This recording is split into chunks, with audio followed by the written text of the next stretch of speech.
광고 있습니까? 없으면 하나님의 말씀 봅시다. 신명기 1장 41절에서 46절까지입니다.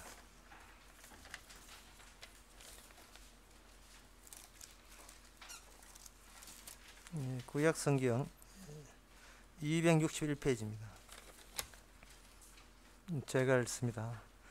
너희가 대답하여 내게 이르기를 우리가 여호와께 범죄하였사오니 우리 하나님께서 우리에게 명하신 대로 우리가 올라가서 싸우리라 하고 너희가 각각 병기를 띠고 경솔이의 산지로 올라가려 할 때에 여호와께서 내게 이르시되 너는 그들에게 이르기를 너희는 올라가지 말라 싸우지도 말라 내가 너희 중에 있지 아니하니 너희가 대적에게 패할까 하노라 하셨다 하라 하시기로 내가 그들에게 고하였으나 너희가 듣지 아니하고 여호와의 명을 거역하고 천자의 산지로 올라가매 그 산지에 거하는 아모리 족속이 너희를 마주 나와서 벌떼같이 너희를 쫓아 세일산에서 쳤어 호르마까지 미친지라 너희가 돌아와서 여호와 앞에서 통곡하나 여호와께서 너희의 소리를 듣지 아니하시며 너희에게 귀를 기울이지 아니하셨으므로 너희가 가데스에 여러 날 동안 거하였으나니 곧 너희가 그곳에 거하던 날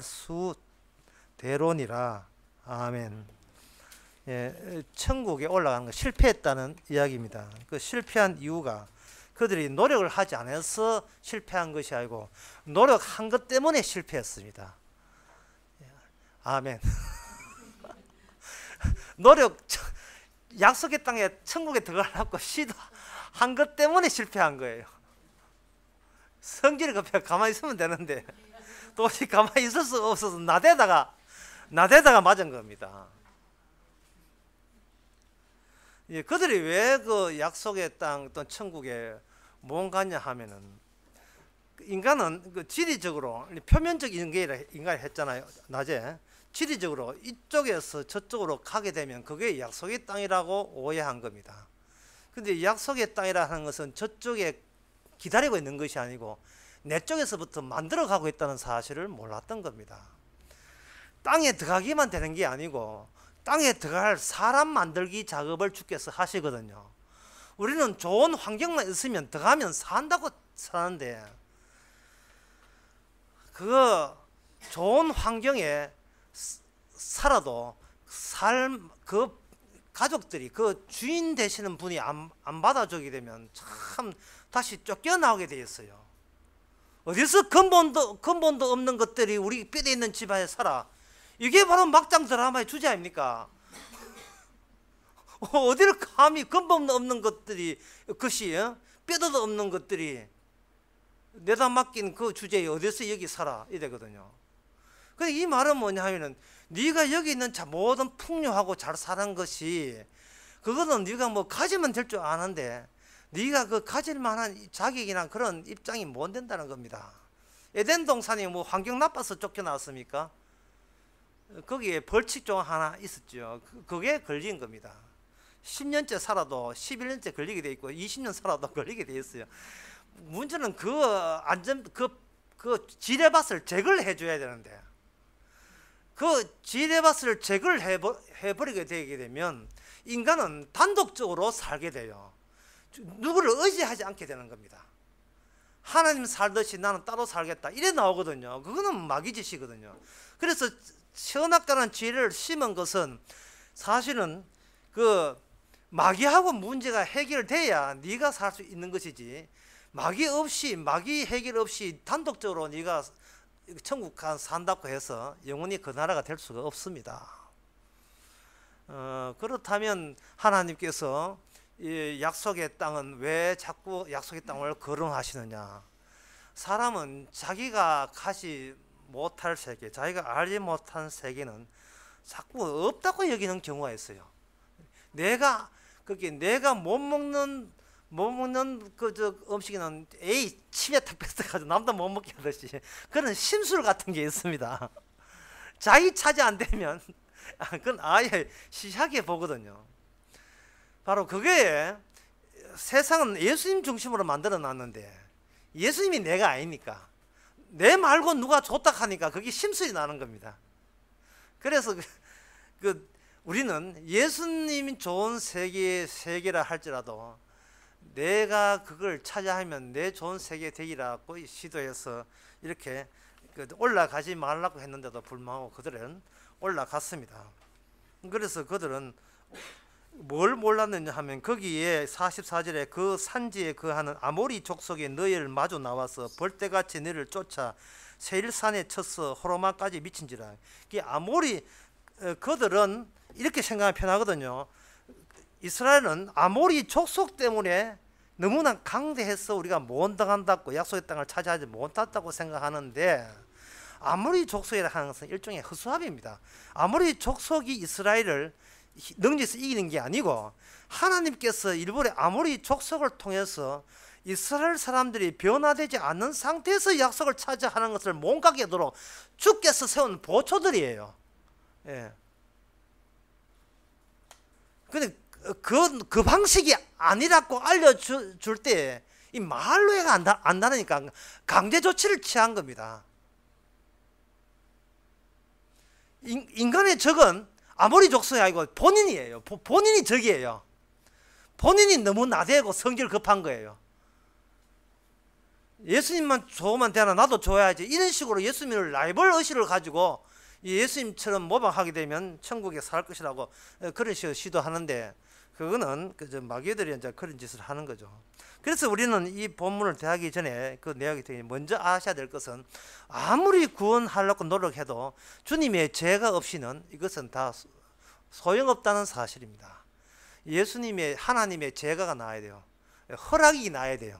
아무리 노력을 많이 했더라도 죄가 나야 되는데 하나님의 그 죄가 나는 방식, 그 방식을 알면 되지 않습니까? 하는데 그 죄가 나는 방식은 우리의 실패의 자리에서 비로소 그게 눈에 들어오게 되어 있습니다. 우리가 실패했을 때 어디에 실패했느냐 하면 우리가 자신의 구원에 실패했을 때 거기에 하나님의 허용하는 방식은 바로 멀리 있는 게 우리 자리에 있었던 거죠.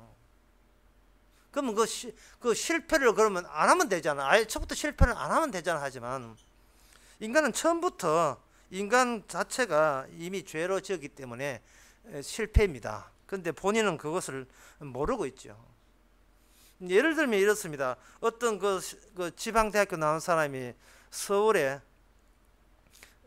평소에도 고등학교 때부터 서울로 유학 가려고 그렇게 사댔는데 엄마가 이제 말려가지고 못 갔는데 드디어 자기는 이제 지방에서 벗어나서 서울의 시내에 있는 어떤 회사에 그 대우 빌딩이라고 거기에 만약 취직이 됐다 합시다. 서울역 앞에 있는 대우 빌딩 취직됐다 합시다.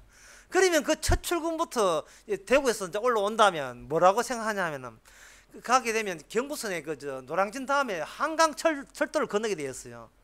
그럴 때 그 20대 젊은 기분이 뭐였습니까? 보라! 내가 드디어 한강을 건넜다. 이젠 촌사람 아니고 이제는 난 서울말 써야지. 나 서울말 쓰시겠습니다. 지금 이젠 서울말 쓰면서 이제는 이제 뉴요커처럼 이제는 서울 사람이 된 거죠. 근데 가자마자 지방 발령 나가지고 다시 대구로 왔다면 그 한강 건넜다는 자기의 사적인 목표의 달성이 그 무슨 의미가 있습니까? 아무 의미가 없는 거죠. 그것 자체가 바로 실패가 이게 바로 우리가 몰랐던 실패가 되는 겁니다. 그래서 오늘 본문에 이거 담겨 있는 내용을 보다 쉽게 하기 위해서 한 가지 예를 들겠는데 어떤 소설에 보면 이런 게 있어요.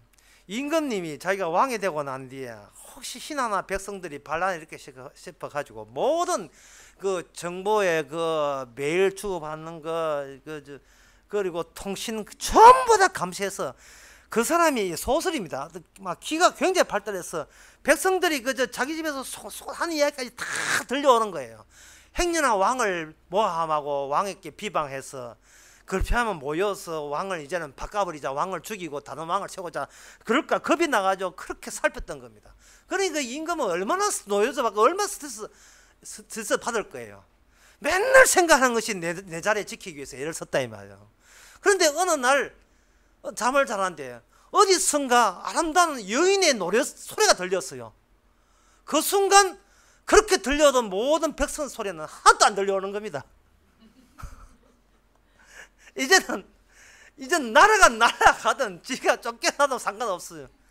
그 여인만 그 찾아낼 수 있다면 그걸로 이제 족한 거예요. 인생은 행복한 거예요. 물론 스트레스 받을 필요도 없지요. 그렇게 예민해가 민감해서 누가 나를 뭐 뒷담화하지 않는가 그렇게 하다가 뭔가 낯선 소리에 이끌리게 되면 그런 것은 문제거리도 되지 않는 겁니다. 그 낯선 소리가 이스라엘 백성들은 사실은 함께 있었어요. 그분이 누구냐? 동행하시는 하나님이십니다. 오늘 본문 41절에 보면 너는 그들에게 이르기를 내가 너희 중에 있지 아니하니라고 되고 내가 너희 중에 있지 아니 올라가지 마라. 왜요? 내가 올라가는 거기에 나 빠졌잖아. 빠지든 말든 우리끼리 알아서 하겠습니다. 그러니까 우리끼리라는 세상은 그거는 천국에 우리끼리라는 천국은 없습니다. 우리 인간들끼리 잘 사는 천국은 없어요. 그런 천국은 있을 리가 없습니다. 누구를 그분 누구 중심이 돼야 돼요. 우리 사는 중심, 행복 중심이 아니고 나 중심이 아니고 누구 중심이 돼야 돼요. 그것은 바로 그냥 하나님 중심은 안 되고 동행하시는 주님이 돼야 돼요.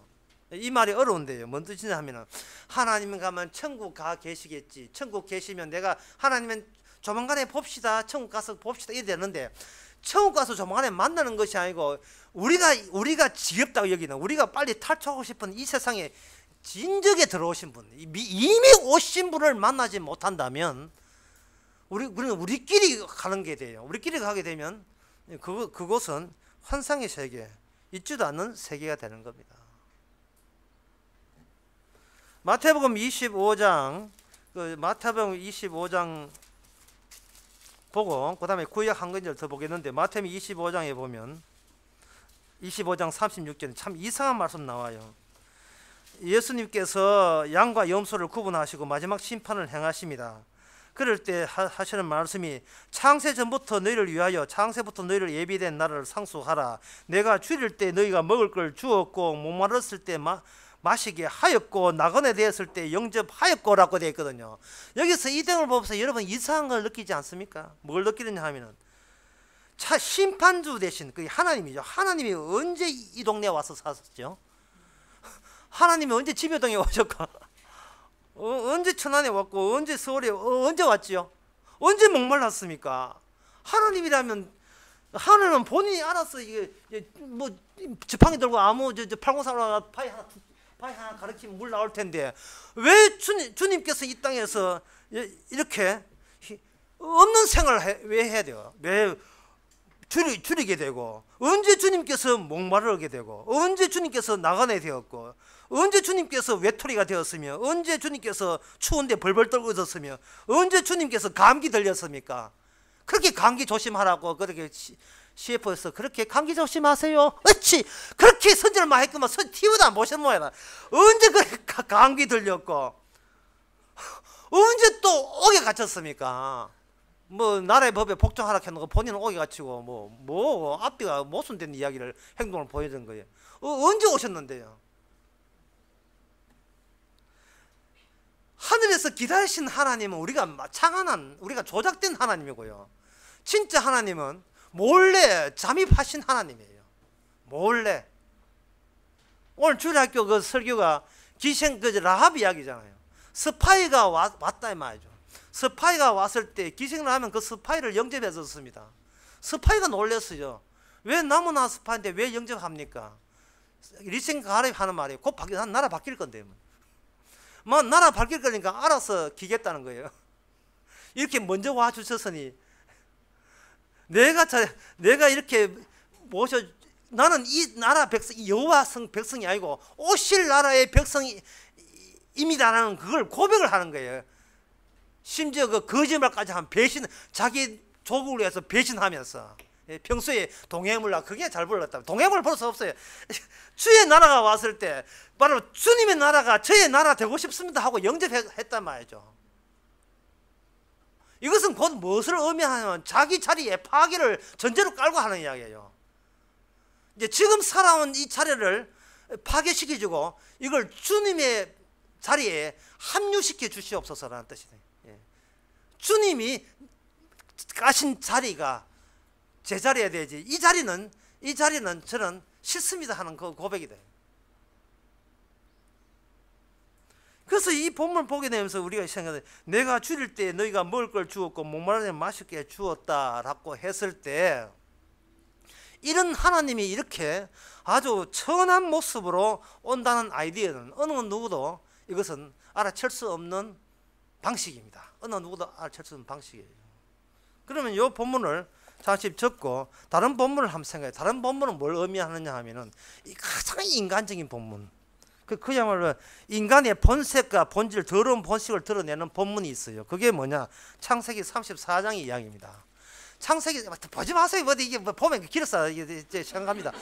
창세기 34장에 보면 야곱의 아들들이 11아들이 있는데 그 아들들이 누이 동생이 하나 있는 모양이에요. 거기에 아들 11명에 딸 하나. 얼마나 이쁘게, 이 얼마나 기운 받겠습니까? 그런데 그 공주 같은 그 디나라는 그 딸이 어느 동네에 나갔다가 그 땅 세겜의 추장이 아주 강간을 해버렸어요. 강간을 해놓고 그 다음에 그 디나라가 너무너무 마음에 들어서 우리 결혼합시다. 프로포즈 하나 치고는 상당히 요란스러운데 그런 식으로 그러면 결혼을 프로포즈를 했어요. 그러면 이 누가 봐도 이 세겜의 추장은 신사입니다. 요즘 남자, 이런 남자 있는 것도 참 감사해야 돼요. 책임지겠다는 거예요. 그런데 이 오빠들은 뭐냐 하면은 누구나 다 이뻐하는 그 자기 누이 동생이 예상치도 못한 엉뚱한 사나이한테 걸려가지고 완전 저 집 여자로 바뀔 판이 되었어요. 그래서 이 오빠들이 술자를 사가지고 어디를 감히 하나님 믿는 백성에 하나님도 믿지 않는 너희들이 더러운 인간들이 어디서 욕을 보이나 해서 복수에 났습니다. 이게 왜 창세기 34장에 왜 나와 있느냐 하면은 야곱의 은혜 받은 야곱의 아들이라 할지라도 그 야곱의 아들들은 처음에 야곱의 모습, 빼앗기 좋아하고 속이 좋아하고 자기밖에 모르는 그 절차를 그대로 밟아 나가는 가운데서 그들은 사람이 변화되어야 된다는 겁니다. 우리 아버지 이렇게 은혜 받았다. 백날 해도 그건 아버지 인생이고 자기 인생 아니에요. 아버지 변화가, 아버지의 나라가 자기 나라 되려면 아버지께 당했던 그대로 그들에게 당해야 되는 겁니다. 그걸 가지고 신약에서는 사랑이라 하고, 그게 뭐냐? 아파야 사랑이에요. 예. 아파야 사랑입니다. 뭐 아파야 청춘이라 하는 말이지만 이게 사랑은 아픈 거예요. 누가 사랑한다? 표시 안 나죠. 그런데 뭐 남편이 누구한테 맞았다. 내가 아플 때 평소에 남편 사랑하고 있는 중입니다. 예. 사랑은 아픔으로 연결되어 있어요. 고난과 죽음으로 연결되어 있는 겁니다. 바로 마태복음 25장에서 하나님이라 하는 것은 너무나 추상적이고 너무 너무 낭만적이라. 하지만 그것은 진정한 하나님의 이용해 먹겠다는 심보지 진정한 그 나라에 합류할 수 있는 변화되었다는 소리를 할 수가 없어요. 변화되려면 아파야 되는데 이 땅에 오신 주님의 아픔에 대해서 같은 동감을 나타내면서 우리 주님이 이렇게 아파하시다니, 주님이 이렇게 배고파하시다니 하는 마음으로 이렇게 주님을 섬겼던 사람들을 그들만 양이 되고 나머지는 다 염소가 된다는 겁니다. 주님께서 이 땅에 오셔서 아픔을 가지고 오셨고 그 아픔을 복음이라는 이름으로 전달시킬 때에 우리는 평소에 뭐 24시간 주여 하고 돌아다니면서 전도지 뿌린다고 그게 사랑이 아니고 그 예수님의 아픔을 어떤 계기를 통해서 자기의 실패를 통해서 다시 예수님이 아파했던 것을 체험하게 되고 거기에 동참하게 되면 그것이 바로 내가 배고플 때에 네가 먹을 걸 주었다에 해당되는 사람이 되는 겁니다. 그러니까 시작을 누가 하느냐 하면 시작은 항상 하나님부터 이제 시작을 하는 거죠. 그러면 시작을 할 때 어떤 식으로 시작하는가? 이제 그 오늘 본문 이제 아까 그 창세기 34장 이는 어떻게 됐냐 하면 그래가지고 이제 오빠들이 이제 점잖은 채 속이죠. 우리 집안에서는 할례를 받아야 우리 집안 사람을 이어줍니다 하니까 그거 이거 세겜 추장 있잖아요. 세상에 진짜 신사예요. 여인을 향하여 어떤 것도 다 희생할 용의가 되는 사람이라서 까지 그 남은 나라 거기라도 이제 그 남은 나라 뭐 부룩한가 그걸 쓸 용의가 되었을 정도로 종교가 뭐고 저 여인을 사랑한다면 내 뭐를 뭐 하되 이래서 가지고 진짜로 하는데 그 나만 할례 받으면 되느냐 하니까 그래서는 안 되고 모든 이 집안의 모든 남자들은 다 할례 받아야 된다는 겁니다. 그러니까 그 추장이니까 자기 사랑을 위해서 전부 다 할례 다 받아 해가지고 전부 다 할례 받아가지고 사흘째 끙끙하고 있을 때에 그 처음에 그 오빠들이 와가지고 다 전부 다 죽여버렸죠. 죽일 때 그 모습을 보면서 야곱이 굉장히 박수치고 역시 네가 믿음이 있구나 이렇게 했습니까?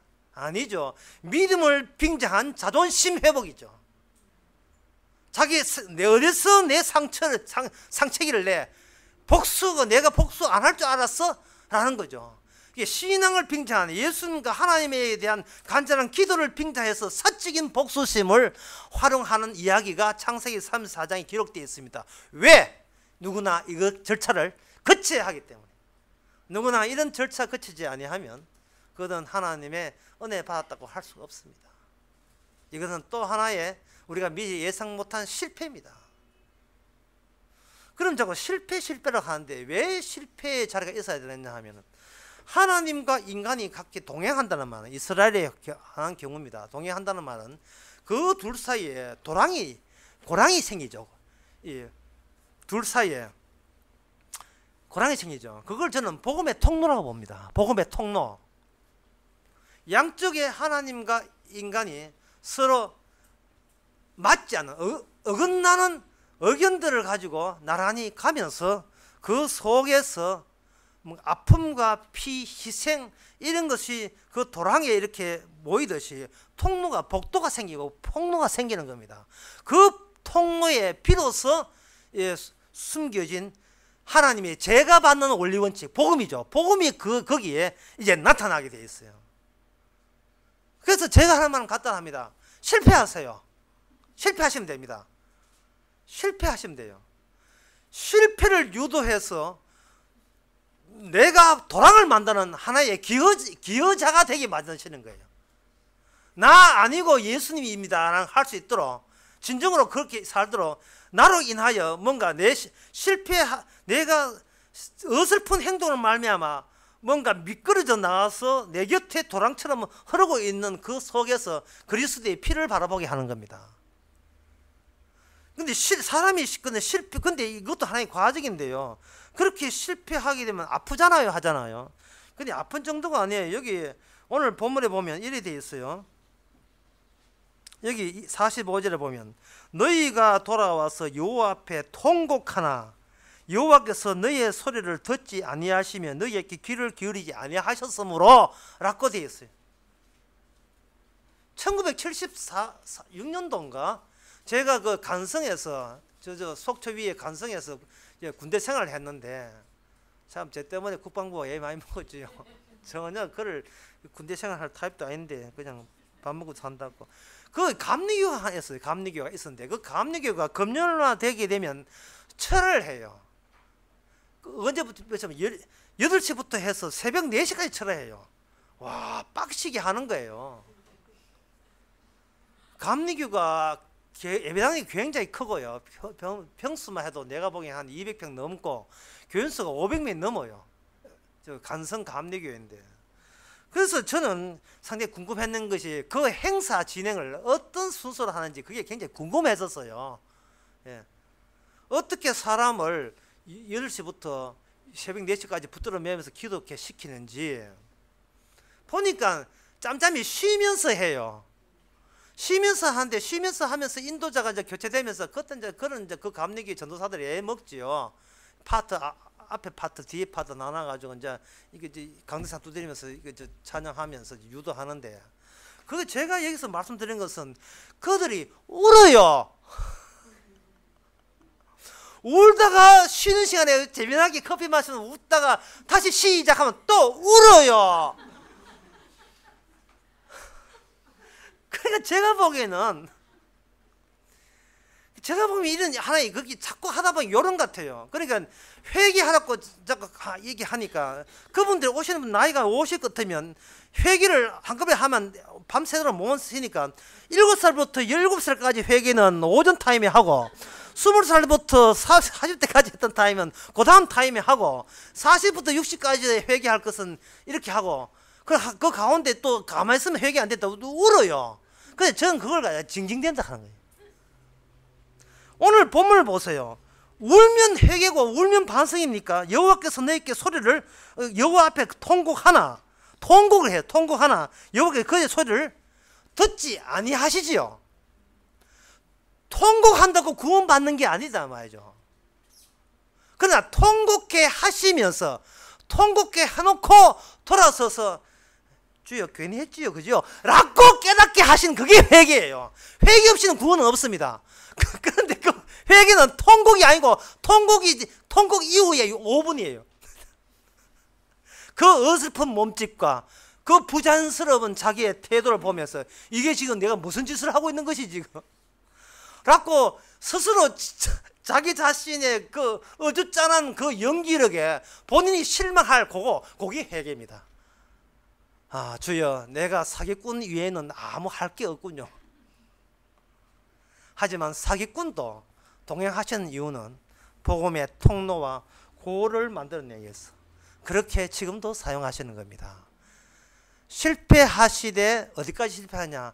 내가 바로 신앙적 사기꾼까지 아시게 하시는 그 능력이 바로 십자가의 피에서 이미 동행하시는 분, 때로는 헐벗고 때로는 아프고 하시면서 높으신 하나님이 아니고 우리보다 더 낮추어서 우리의 발바닥을 하나의 기초가 되시고 반석이 되어주시기 위해서 우리가 가기 싫어하는 그 자리에 먼저 가 계셔서 순환받으시고 고생하신 주님을 발견하는 그러한 세월이 되기를 바랍니다. 기도하겠습니다. 하나님 아버지, 징징대는 것이 신앙인 줄 알았습니다. 평생을 징징대고 있습니다. 징징댄 거리만 찾아서 원망함으로써 알아서 회개했다고 자처하는 우리의 이 어설픈 연기력이 날마다 들키게 하여 주시옵소서. 예수님의 이름으로 기도합나이다. 아멘.